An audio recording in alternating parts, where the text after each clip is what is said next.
Assalamualaikum warahmatullahi wabarakatuh. Salam sejahtera untuk kita semua. Om Swastiastu, Namo Buddhaya, salam kebajikan. Yang kami hormati Saudara Presiden Republik Indonesia Insinyur Haji Joko Widodo. Yang kami hormati Saudara Wakil Presiden Republik Indonesia Profesor Dr. Kiai Haji Ma'ruf Amin. Yang kami Saudara Ketua dan Wakil Ketua Mahkamah Agung RI. Yang kami hormati Saudara Ketua dan Wakil Ketua Mahkamah Konstitusi RI. Yang kami hormati Saudara Ketua dan Wakil Ketua Komisi Yudisial RI. Yang kami hormati para Menteri Kabinet Indonesia Maju serta Jaksa Agung, Panglima TNI dan Kapolri. Yang kami hormati para Ketua Umum partai-partai politik. Dan tentu saja yang kami hormati rekan-rekan pers dan para undangan yang berbahagia serta seluruh rakyat Indonesia yang kami muliakan.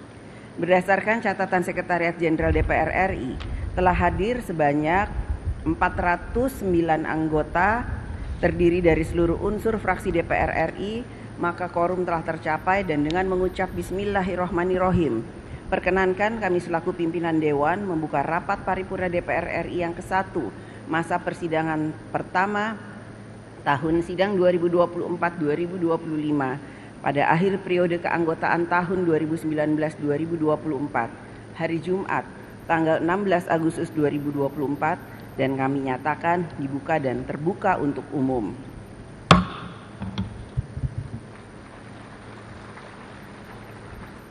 Rapat paripurna DPR RI pada siang hari ini memiliki dua agenda, yaitu pertama, pidato Ketua DPR RI dalam rangka pembukaan masa persidangan pertama tahun sidang 2024-2025. Kedua, pidato kenegaraan Presiden Republik Indonesia dalam rangka penyampaian keterangan pemerintah atas rancangan undang-undang tentang anggaran pendapatan dan belanja negara tahun anggaran 2025 beserta nota keuangan dan dokumen pendukungnya.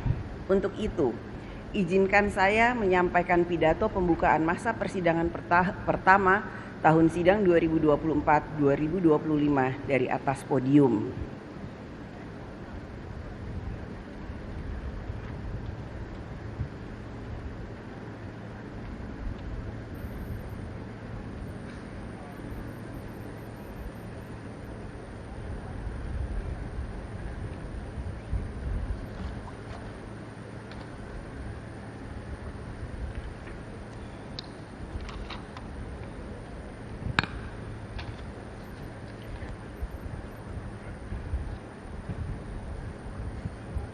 Saudara Presiden dan Saudara Wakil Presiden Sidang Dewan yang terhormat, yang kami muliakan seluruh rakyat Indonesia.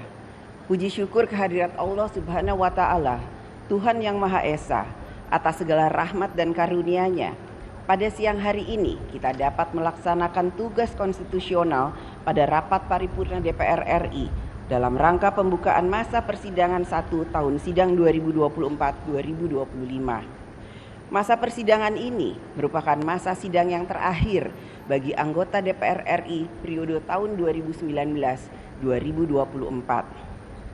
Terdapat sejumlah agenda yang perlu menjadi perhatian di masa sidang ini untuk dapat dituntaskan sebagai wujud pertanggungjawaban kinerja DPR RI periode 2019-2024. 5 tahun terakhir perjalanan kita sebagai bangsa dan negara seperti berlayar menghadapi terpaan badai gelombang pasang surut yang tidak pernah berhenti. Dimulai dari pandemi COVID-19, konflik geopolitik regional antar negara, ketegangan geopolitik yang meluas hingga ke Timur Tengah, krisis pangan, krisis energi global, serta gejolak ekonomi global. Gejolak dan ketidakpastian global tersebut berdampak langsung terhadap kehidupan kita sebagai bangsa dan negara, ketahanan kesehatan, sosial, pangan, energi, ekonomi, bahkan kehadiran pemerintahan dalam menyelamatkan kehidupan rakyat pun seolah diuji. APBN sebagai salah satu instrumen yang strategis dalam penyelenggaraan pemerintahan negara bahkan mengalami koreksi yang sangat dalam atas ruang fiskal untuk dapat menangani berbagai urusan kebutuhan rakyat. Penurunan penerimaan perpajakan dan kebutuhan belanja subsidi yang meningkat sangat besar, sehingga pilihan pahit yang kita tempuh dengan penarikan utang yang sangat besar. Walaupun demikian, terima kasih kami ucapkan atas gotong royong, kerja bersama seluruh pemangku kepentingan, DPR RI, pemerintah pusat, pemerintah daerah, TNI, Polri, BUMN, swasta, UMKM, dan seluruh rakyat. Perekonomian nasional berangsur pulih. Hal ini patut kita syukuri bersama, karena banyak pengalaman negara lain belum sepenuhnya pulih, apalagi ekonominya dapat tumbuh 5%-an tiap tahun.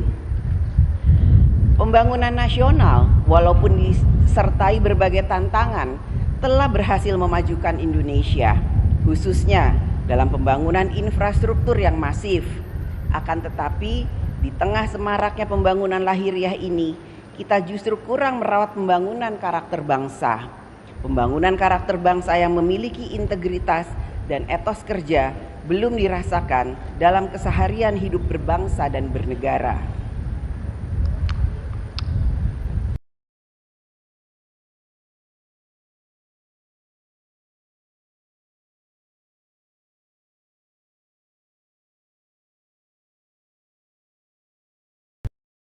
Dan Saudara Wakil Presiden, hadirin sidang yang terhormat. Sesuai dengan amanat konstitusi, menjadi tugas dan tanggung jawab DPR RI bersama pemerintah untuk membentuk undang-undang. Dalam memenuhi kebutuhan hukum nasional,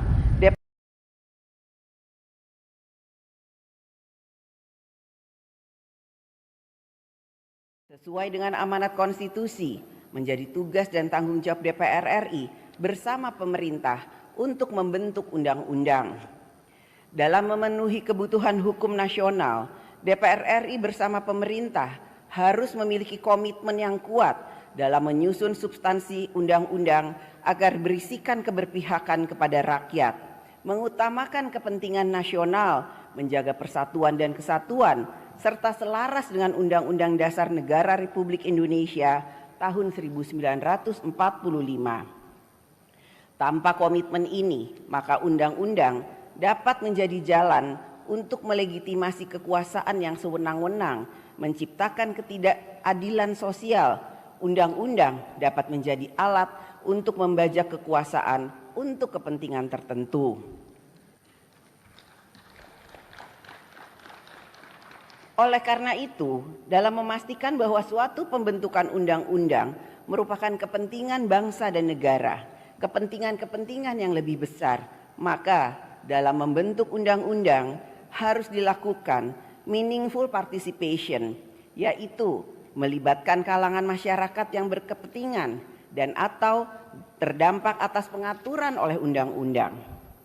DPR RI dan pemerintah harus dapat mendengarkan suara rakyat, membuka mata dan telinga atas aspirasi rakyat secara hikmat dan bijaksana, sehingga pembentukan undang-undang dapat memberikan kehidupan berbangsa dan bernegara berjalan tertib, memberikan perlindungan, memberikan jalan mencapai kesejahteraan, memberikan keadilan, menjaga sumber daya bangsa dan negara, dan lain sebagainya. Pada kesempatan ini, kami sampaikan kinerja pembentukan undang-undang periode keanggotaan DPR RI hingga saat ini, yaitu terdapat 126 undang-undang yang telah selesai dibahas DPR RI bersama dengan pemerintah. Melalui alat kelengkapan DPR RI dengan rincian sebagai berikut. Komisi 1, 8 undang-undang.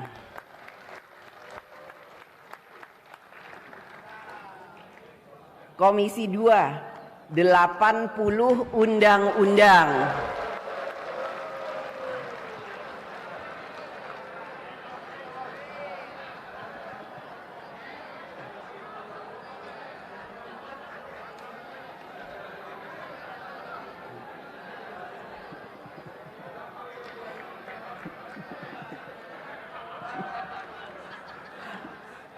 Komisi 3, 5 undang-undang. Komisi 4, 1 undang-undang. Komisi 5, 1 undang-undang. Komisi 6, 5 undang-undang. Komisi 7, 1 undang-undang. Komisi 8, 1 undang-undang. Komisi 9, 1 undang-undang. Komisi 10, 4 undang-undang. Komisi 11, 5 undang-undang. Badan Legislasi, 9 undang-undang. Badan Anggaran, 1 undang-undang. Selain Undang-Undang Anggaran Pendapatan dan Belanja Negara. Panitia Khusus DPR RI, 4 undang-undang. Pada masa persidangan ini, DPR RI bersama pemerintah dan DPD RI akan memfokuskan pada pembahasan terhadap 17 RUU yang masih berada pada tahap pembicaraan tingkat 1. Salah satu agenda pembentukan undang-undang yang sangat strategis dan saat ini sedang dalam pembicaraan tingkat 1 adalah Undang-Undang tentang Rencana Pembangunan Jangka Panjang Nasional periode tahun 2025-2045. Rencana Pembangunan Jangka Panjang Nasional periode tahun 2005-2025 diatur oleh Undang-Undang Nomor 17 Tahun 2007. Untuk periode selanjutnya akan dibentuk Undang-Undang Rencana Pembangunan Jangka Panjang Nasional tahun 2025-2045. Keberadaan undang-undang ini ke depan perlu dioptimalkan dalam memberi arah dan prioritas pembangunan nasional secara menyeluruh, terencana dan berkelanjutan. Sehingga setiap presiden, gubernur, bupati, wali kota tidak lagi memiliki ambisi visi misi pribadi masing-masing dalam membangun Indonesia. Kita secara kolektif harus memiliki politik pembangunan Indonesia yang terencana, terkoordinasi dan berkelanjutan. Perencanaan pembangunan nasional hendaknya memastikan bahwa usaha dan kerja keras kita dalam membangun Indonesia memiliki arah dan tujuan bersama. Saudara Presiden dan Wakil Presiden, hadirin sidang yang terhormat, DPR RI melalui fungsi pengawasan memastikan bahwa kinerja pemerintah dapat mensejahterakan rakyat, mempermudah urusan rakyat, membangun sarana prasarana untuk rakyat, menciptakan ketertiban, wujudkan rasa aman, dan lain sebagainya. DPR RI memberikan perhatian yang besar terkait permasalahan yang menjadi perhatian rakyat, yaitu antara lain serangan cyber terhadap pusat data nasional, penggabungan lembaga penyiaran publik, pengangkatan guru honorer menjadi pegawai pemerintah dengan perjanjian kerja, izin hak guna usaha di ibu kota Nusantara, mafia tanah, perjudian online, korupsi tambang timah, kinerja penyertaan modal negara pada beberapa BUMN, penyelesaian proyek strategis nasional, subsidi listrik di daerah tertinggal, terluar dan terdepan, alokasi kuota tambahan haji, peraturan pelaksana undang-undang omnibus tentang kesehatan, penerimaan peserta didik baru secara daring, kebijakan cleansing guru honorer, dan stabilitas nilai tukar rupiah.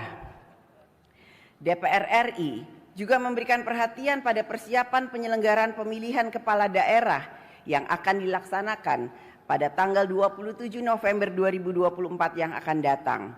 DPR RI akan memastikan penyelenggara pemilu melaksanakan tugasnya dengan baik sehingga seluruh pemilih menggunakan hak pilihnya secara demokratis. Secara khusus, DPR RI menggunakan hak angket atas penyelenggaraan haji tahun 2024 yang banyak menimbulkan berbagai masalah pelaksanaan haji pada tahun 2024. Pemerintah harus memiliki komitmen yang tinggi untuk menindaklanjuti berbagai keputusan rapat kerja komisi dan alat kelengkapan dewan lainnya.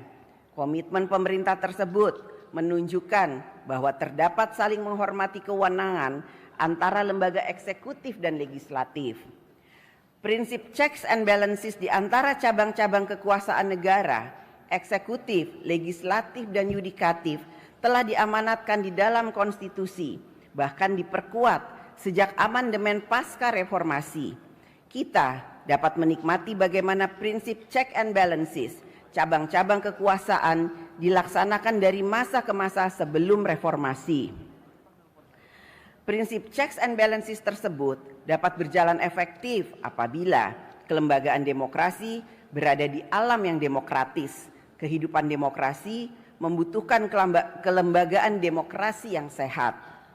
Partai politik, pemilu, kekuasaan lembaga-lembaga negara, hak-hak rakyat untuk hidup cerdas merupakan kelembagaan demokrasi yang harus dibangun di atas prinsip-prinsip yang dapat memberikan nafas kehidupan berdemokrasi.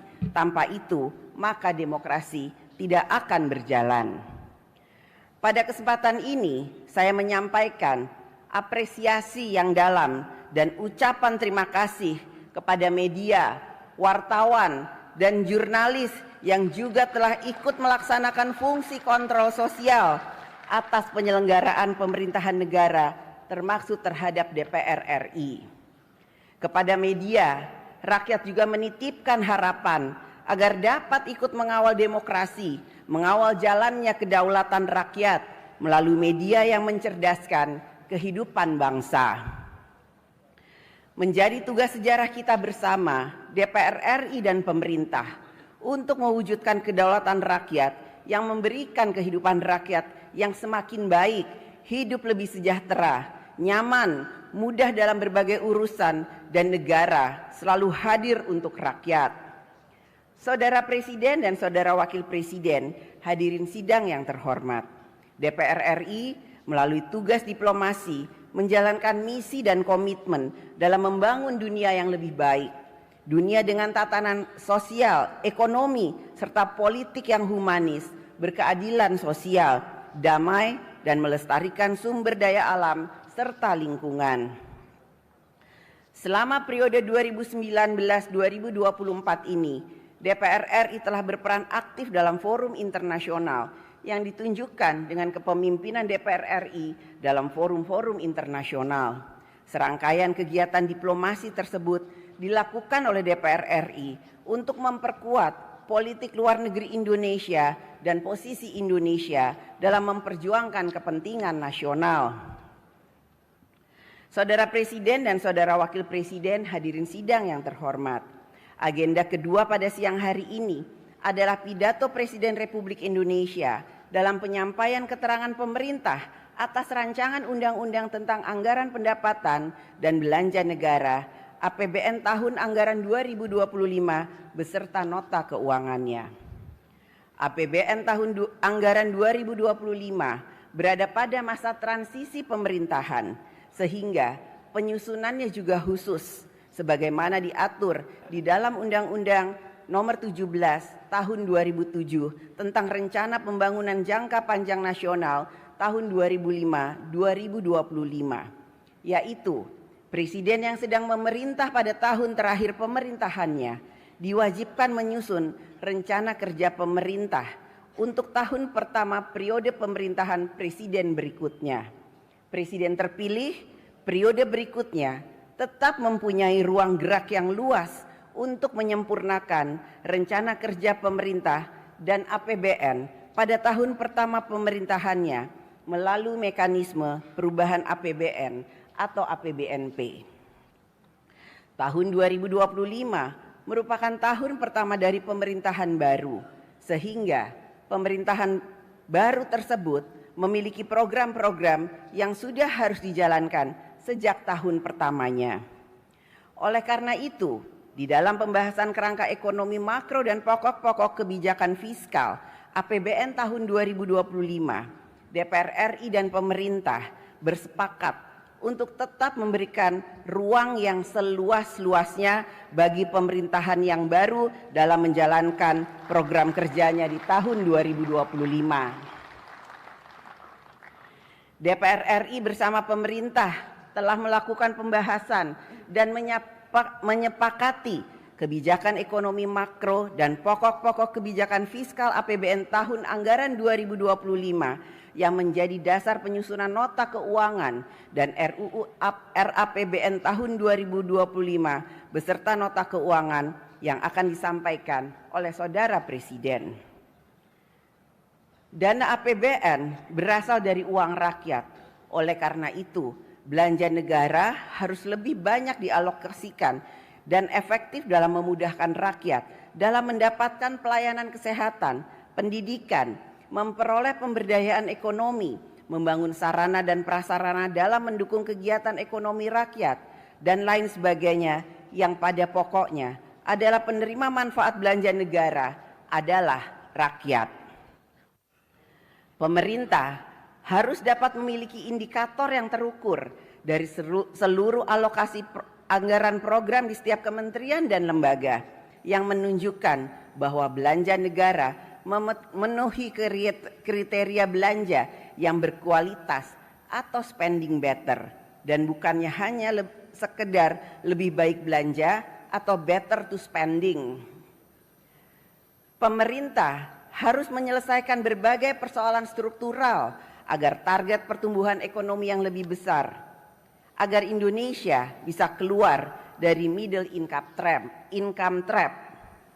Masalah struktural seperti antara lain kedaulatan pangan, energi, kesenjangan ekonomi, kemiskinan, penciptaan lapangan kerja, industri, ekonomi kerakyatan, sumber daya manusia dan lain sebagainya masih merupakan pekerjaan rumah yang harus diselesaikan.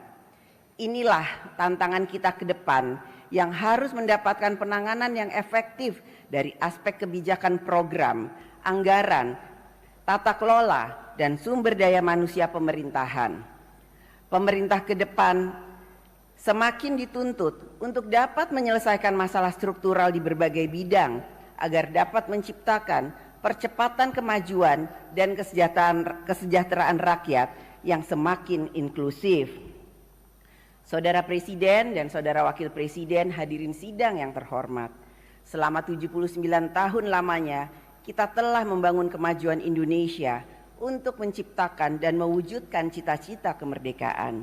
Menjadi momentum bagi kita semua untuk melakukan kritik dan otokritik atas upaya kita selama ini dalam membangun kemajuan bangsa dan negara Indonesia. Tidak masalah seberapa cepat kita berjalan, asalkan kita tidak pernah berhenti, apalagi mundur. Kita harus terus membiasakan yang benar dan bukan membenarkan yang biasa. Kita harus terus memperkuat hal-hal yang baik dan membuang hal-hal yang buruk. Dirgahayu Republik Indonesia, sekali merdeka, tetap merdeka. Merdeka! Demikian pidato pembukaan masa persidangan 1 tahun sidang 2004-2025 dengan mengucapkan Bismillahirrahmanirrahim atas nama pimpinan DPR RI. Kami mengumumkan kepada seluruh rakyat Indonesia bahwa masa persidangan 1 DPR RI tahun sidang 2024-2025 akan dimulai sejak hari ini, Jumat 16 Agustus 2024 sampai dengan hari Senin tanggal 30 September 2024. Terima kasih. Wassalamualaikum. Belum ditutup.